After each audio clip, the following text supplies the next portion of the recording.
Good afternoon, everyone. This is ElaineGrohman on Empower Radio, Earth Wisdom Circles. And today I'm going to be doing a solo show.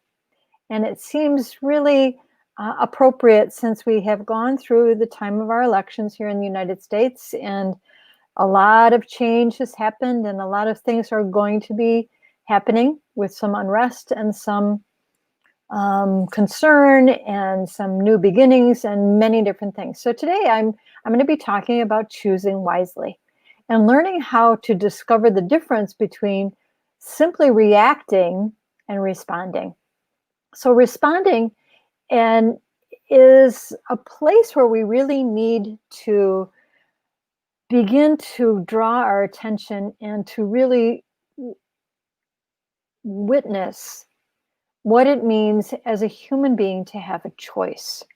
We all have to, we don't have to, but we have an opportunity to recognize that we all have unexamined emotions.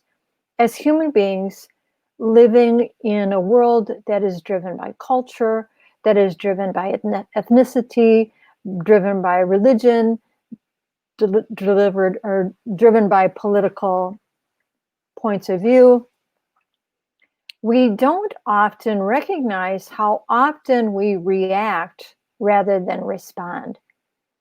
But there's a conscious and physical buildup in our physical body when we are reacting versus responding.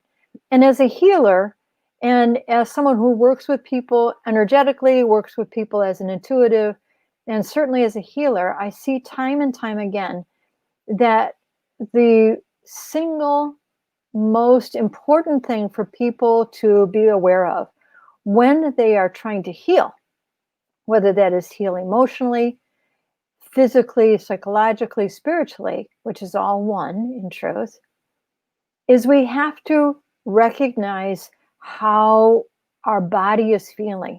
What is it that is driving our response to something? What is driving our reaction to something?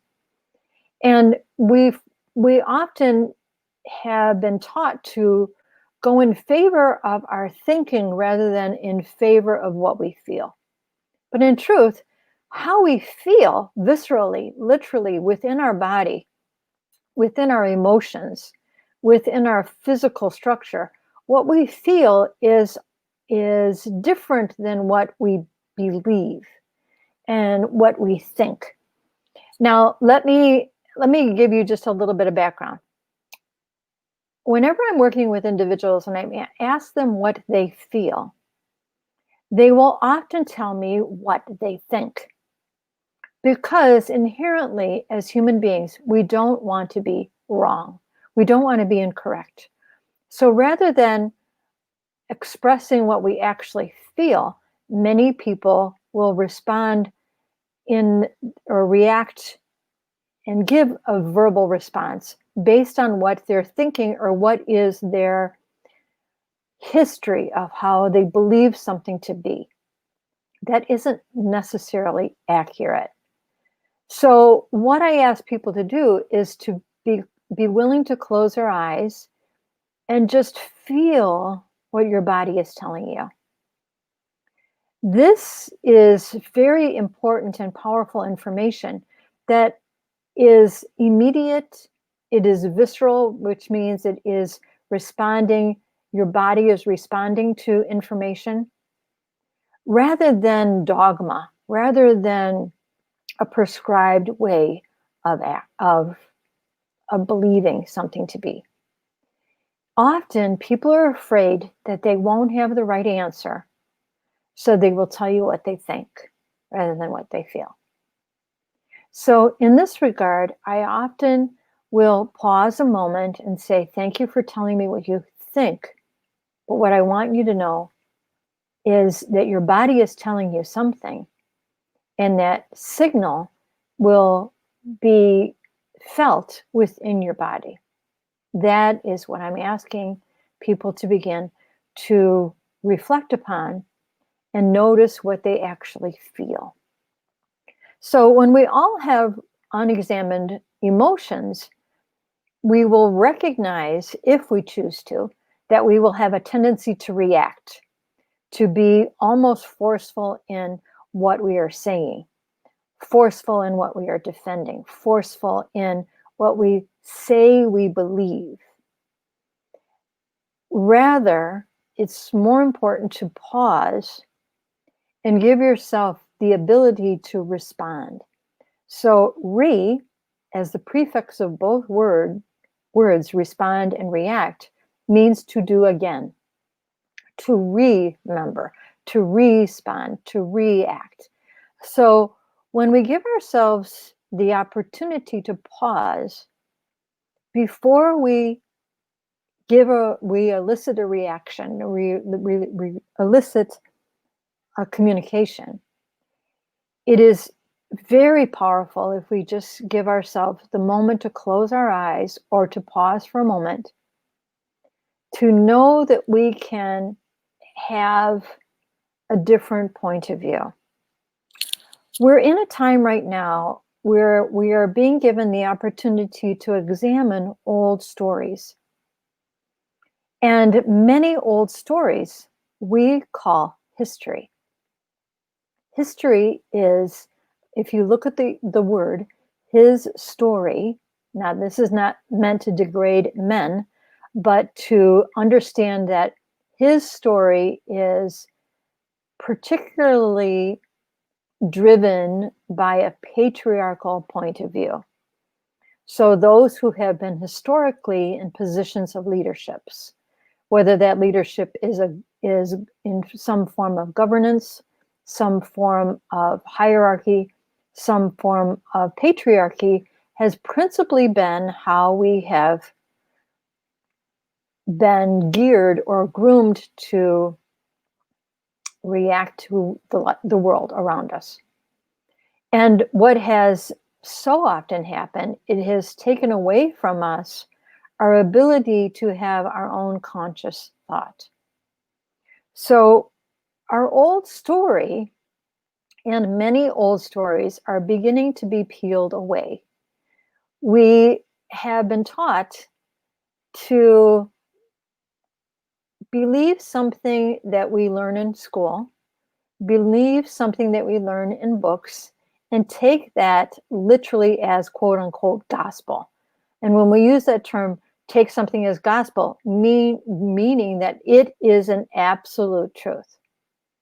But what we need to begin to do is to look at our old stories are based on prescribed ways that people were entrained to learn, that they were entrained to be in positions of a lower level of education and a lower level of knowledge that inherently was not good for humanity's overall growth. It might have been good for a select few's growth, but always with the acknowledgement that there was a level of slavery of many kinds. Slavery is that we think of as often a racial slavery, but there's many levels of slavery. There is servitude. There is the quote unquote flock that, in religious terms, that follows the lead of someone who stands above them and quote unquote preaches. So when someone preaches, they are often using very inflamed rhetoric. They may be using a great deal of volume when they speak and a great deal of drama when they speak, knowing full well that what that will do with those who are sitting below them, literally and figuratively, will elicit a physical response chemically in the body that will put someone in a position of fight or flight. So when you hear loud noises, when you hear someone being very loud in their rhetoric, and we're expected to sit quietly, it puts us in a fight or flight mode chemically in our body. And consciously we think we must sit there where our body mind is saying to us something is wrong.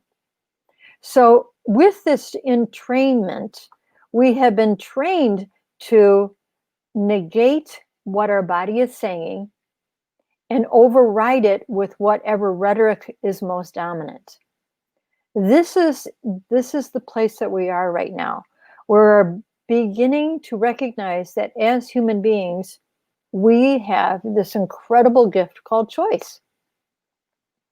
And to choose differently than what we have done in the past doesn't make us all suddenly wrong. What it means is we are learning.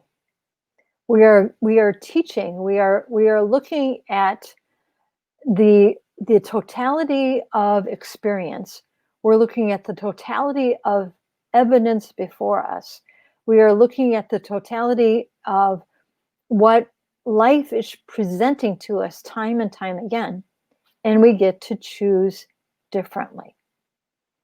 If we look back historically in our known history, in our recorded history, especially since the advent of kingdoms and serfdom and feudal lordship, we see that there has always been the few repressing or oppressing the many. And over time, when this gets to be so great, there will be a revolt. There will be carnage. There will be someone that says, no, this is not the way life is meant to be. And now, instead of there being constant battles and constant skirmishes and constant threats of violence, we are now in a time where we really are meant to understand we can respond. We can hold back. We can look and examine different things. What is really being presented to me here? What is really open to me now? What is a way that we can begin to look at things and make something workable, not just repeatable? So many things have been repeated time and time and time again. And but if there is no open disclosure about what is happening, then we have an opportunity to examine, what do we actually believe? And why do we choose to believe? So in this time of the election and post-election, we are going to see those who want to dig in and they want to fight and they want to create that platform where they're going to be screaming and carrying on and creating challenges that are unnecessary and really are not workable. As responsible human beings, ability to respond, again, that re prefix, meaning choose again, do it again, do it again, do it again, do it again, until you have an opportunity to make it right, to make it workable. And think of the fact that right does not always mean correct. Right means it's workable now. And later, 2 days later, situations may change and we can respond again. We can respond. We can take the time to review, to relook, to re-examine, to re-witness. Is this workable? Is this bringing forth opportunities for all humans to have the best possible life? So what we need to begin to look at in our changing world is the fact that we are all responsible for the reaction that we have chosen historically in our lives that have kept us in a place of disempowerment. We are one species on this beautiful planet called Mother Earth. We all have the opportunities to re-examine that which we have been taught to believe.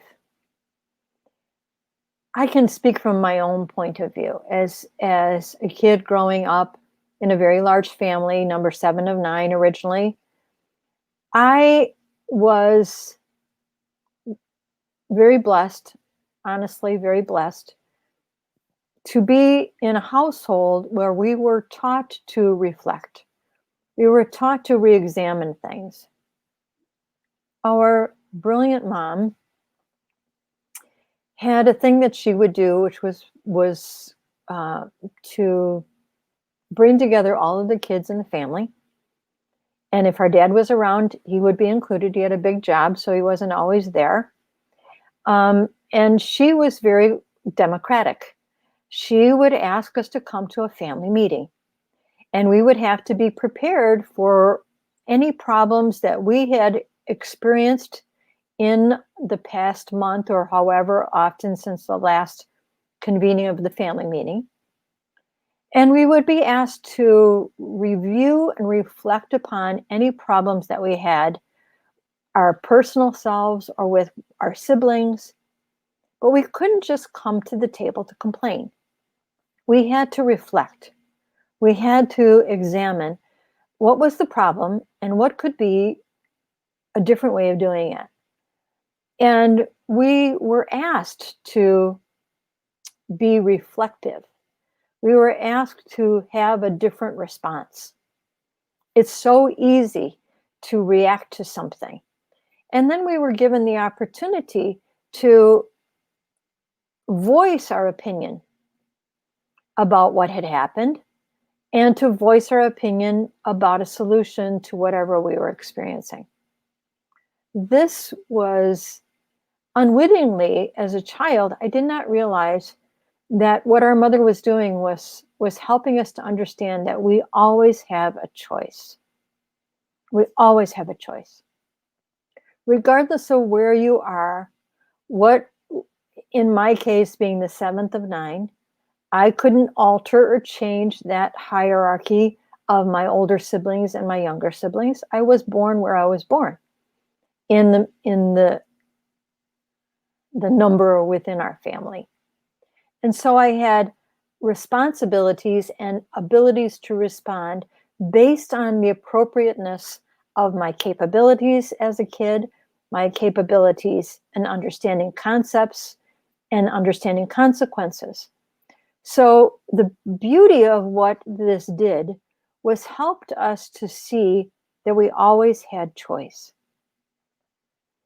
And then, even though our mom was in charge, it was never punitive. In fact, if we did get upset in the conversation, she would ask us to push ourselves back from the table. We weren't dismissed from the room. We were moved back from the table. We were given the opportunity to reframe ourselves, to look at what we were doing, look at what we were saying, how we were reacting, and then choose again, to respond, to have an acknowledgement in a different way.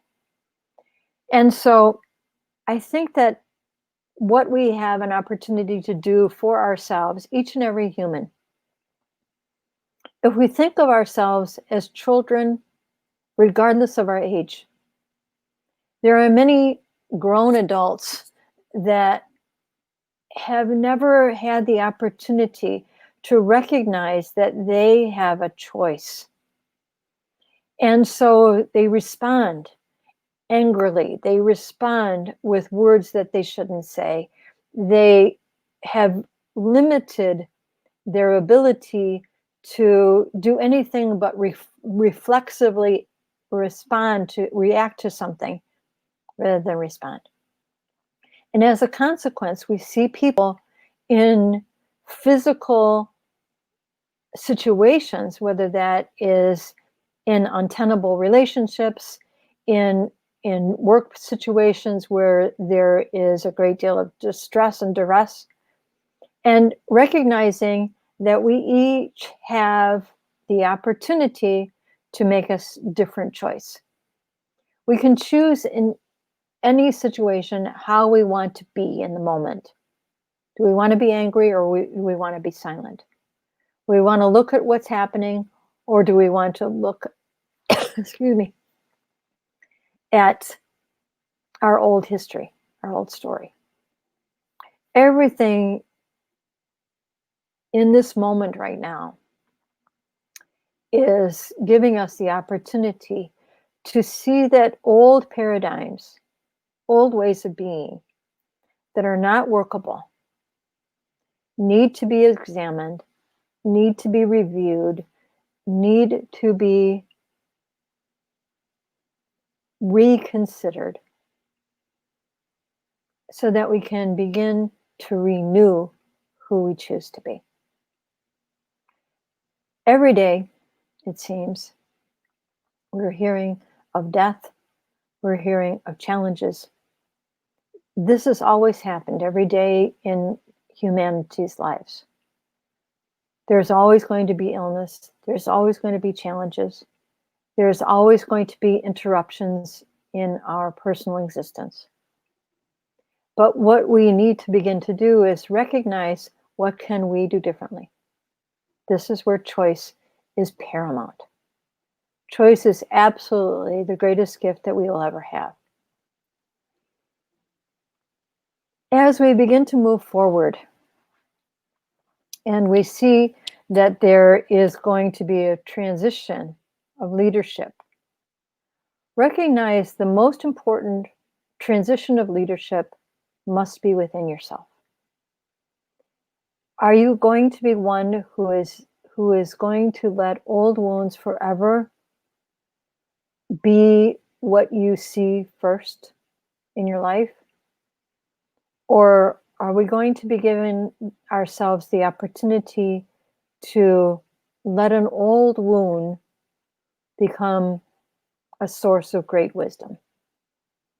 When we see anything that has happened to ourselves that has diminished us in any way, we can be certain that it has happened not only to ourselves. It is likely that anyone who has had prejudicial language thrown at them, prejudicial work situations, all of these things are in the midst of change. We have an opportunity to discover, how do we want to change them? How do we want to respond respectfully, and with dignity, and with honor, and with awareness that things do not need to stay the same if they're not workable. Many people look every day at symbols without ever recognizing what a symbol actually means. For instance, the crest of the President of the United States, we see an eagle. An eagle is a very powerful being whose head is white, which is the symbol of wisdom, who is an enormous bird that has the capacity to fly and can soar great distances high above, and use that keen vision to look at the totality of something. And this bird has the ability to hone in on one thing and go directly to that one thing that it's honing in on. In the talons of this beautiful bird, in this symbol, it is holding arrows. Arrows are a symbol in the indigenous world of a law. A law is not a rule. A law is, and the arrow is a symbol of something workable. A law was never enacted unless it was workable. If upon review they recognize that things were not workable, that arrow would be broken. And the symbol of that would be, we will not retrace these steps of that which is not workable. In other words, we will not do this again. We will find another way. we will strike another arrow. And the arrow points steadily in one direction. That's what we need to begin to do. We need to recognize that our lives are so precious. Our lives are very short. And what we have an opportunity to do now is to be responsible human beings, not merely reactive human beings. To begin to choose differently everything about our lives. First of all, how we think, what our emotions are telling us, what our body is telling us, what we are witnessing firsthand. Is this workable? Is this sustainable? Is this good? Choose differently. Respond respectfully. And all that we need to do in our world will begin to become evident. What is workable will be evident. What is unworkable will be evident. And when we have full disclosure of all the things that have been hidden from us, we will know how we have been led. And then we will know how to actually lead. So please choose wisely. Know the difference between reacting and responding, so that every day of your life, every moment of your life, you can see the beauty that life is offering you and every other human on the planet. This is Elaine Grohman on Earth Wisdom Circles on Empower Radio. My dear friends, choose wisely.